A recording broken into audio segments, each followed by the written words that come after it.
Hello and welcome to another episode of The Best Automatic. I'm your host, Captain Pervert, and I've been talking about history of Volkswagen, okay?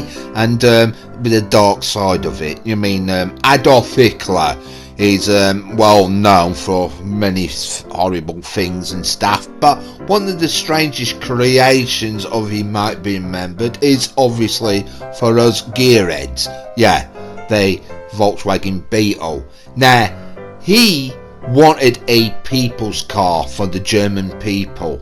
Now, Henry Ford might have had the Model T, but his mate Mussolini had the most iconic Topolino, but it isn't that iconic compared to the Volkswagen Beetle, because that is so world known from round the world.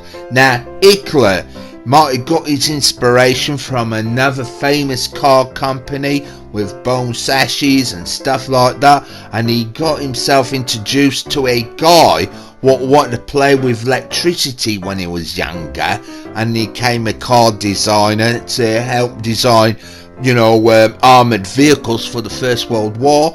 Yes, I am talking about Ferdinand Porsche. Now, he's known for creating that VW Beetle, but then obviously other company was upset with the idea of that and tried to sue Germany for it. But Hitler had another idea. By luck, Ferdinand, can you create this vehicle to be a fighting machine? Because this is how I associate Beetles as a bear. Off-roading vehicles with an air-cooled engine. Hasn't got much horsepower, but it hasn't much capability to go off-roading. It's amazing how that vehicle is so surprisingly rememberable. And don't forget, after the Second World War was over, they actually converted this vehicle into a bus. Yes, as we all know, the Type 2, the VW Beetle bus. Yeah, we all know it as from the sachet from the Volkswagen Beetle.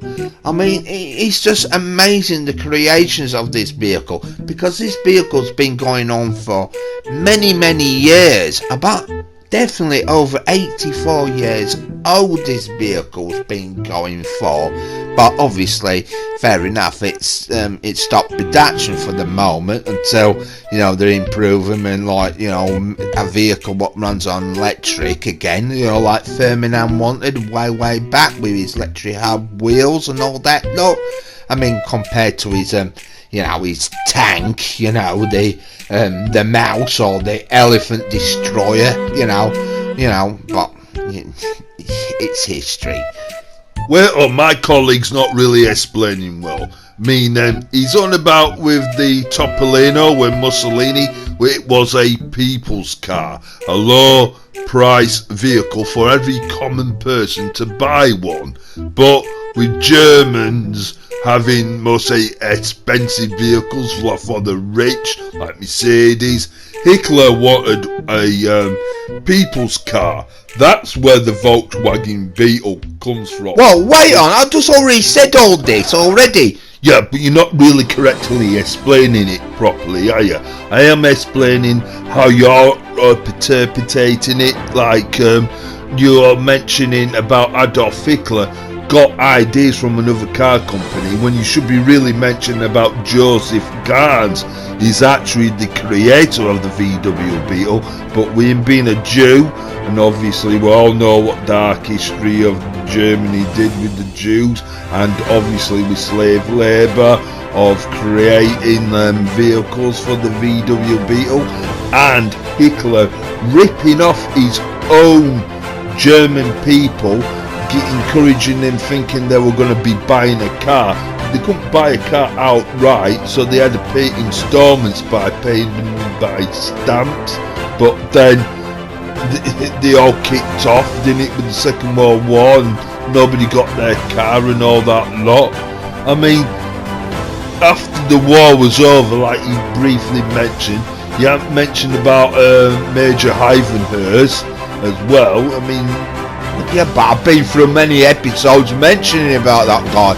We even had his interviews and stuff and all that lot. I mean, it was a great access back because it got the Volkswagen Beetle back, didn't it? I mean, the car could have wiggled away and died, and it wouldn't have been the access it is now, would it? Yeah, but then they changed it over to Germany, didn't they? To Hans Nodhoff, was it? Yeah.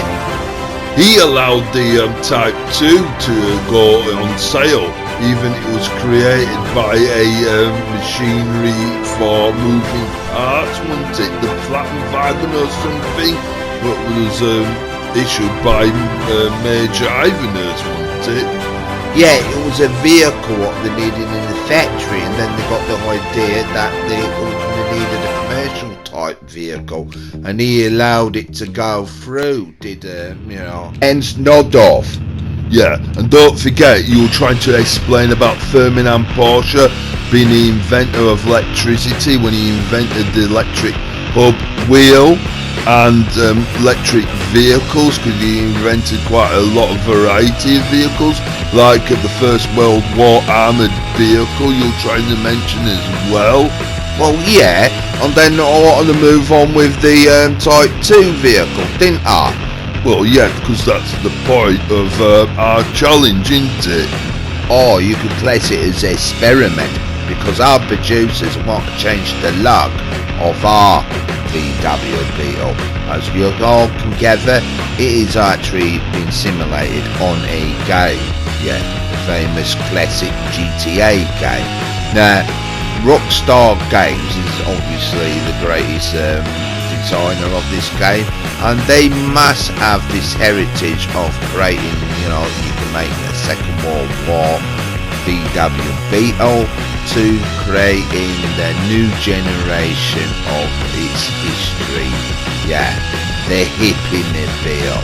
Yeah, whoa, you calm down, you can't be really saying that, Why? I mean, it is a part of history, what happened, and we all associate the 60s of hippies and people like with free loving and all that lot. Yeah, alright, you calm down, we don't want to be you going on whatever. Oh, shut up.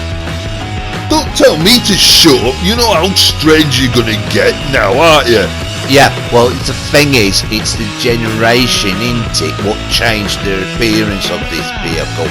We associate hippies with the VW Beetle and the Type 2, because all that free loving and all that drugs or whatever they were up to back in them days, it was a different generation, and they didn't want to follow their parents' example.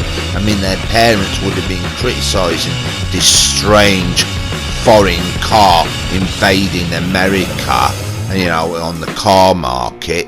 I mean, people had great standards of thinking of going out there buying big American cars when this stupid little Nazi Hitler's car came invading the American market. Nobody didn't like it, the old generation, but the younger generation sort of averted that, and that is the time of hippies, isn't it? That's what we associate this car. It's just like a great different personality this vehicle leaped in. First thing, it was like a dictator's car, as I said. You're right, we're getting the gist of it, yeah. It sort of altered its appearance. I mean, all of a sudden, yeah, it's like we are doing now on the game. So it's all peaceful and loving. So to take it on to a very violent game, how would the next generation treat this vehicle now? And this is what our experiment's about. So we're sending our not-so-tame racing driver on an online session with other online players, and you can see that the vehicle has some sort of impression with many players. Yes, as you can see that they look a bit bewildered or not too sure, that what this vehicle's actually doing, you know, papping its horn and all that lot, or they're not too sure what the GIMP is. But there is a certain incident that later on that you know, one online session, as you can see, a willy-nilly online player gets in the vehicle. And this is what we wanted, is to see if we can get online players liking the vehicle, and not even that, get an extra bonus, actually swap and get our team racing driver out and see if they want to drive that vehicle. And we were quite impressed what really happened at first, that this online player did actually must like this vehicle. Then all of a sudden the online player just pulled over. Then we realised it must have been her boyfriend or something, because we just had this online player just started, you know, executing our GIMP, and unfortunately, you know, our GIMP is, you know, not with us.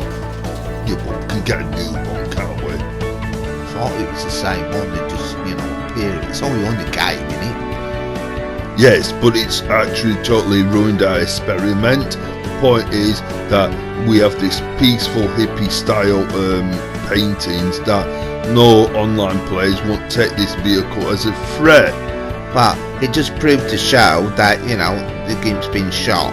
Anyhow, name and shame that player what executed our GIMP. And it did kill that other player as well. It was just a standing sitting duck, wasn't it? Yeah, well, unfortunately, it's unsported, isn't it, and ruined our experiment. Well, you can always get a new GIMP. Yeah, but I preferred the old GIMP. You didn't even know the old GIMP. Anyhow, we can go out and audition for a new GIMP and see if there's any other unwilling online players would like to take over and do the part. Yeah, right, like that's gonna happen. So, on that, we're gonna leave it at that, aren't we? So on the half-eaten donut, it's time to end the show.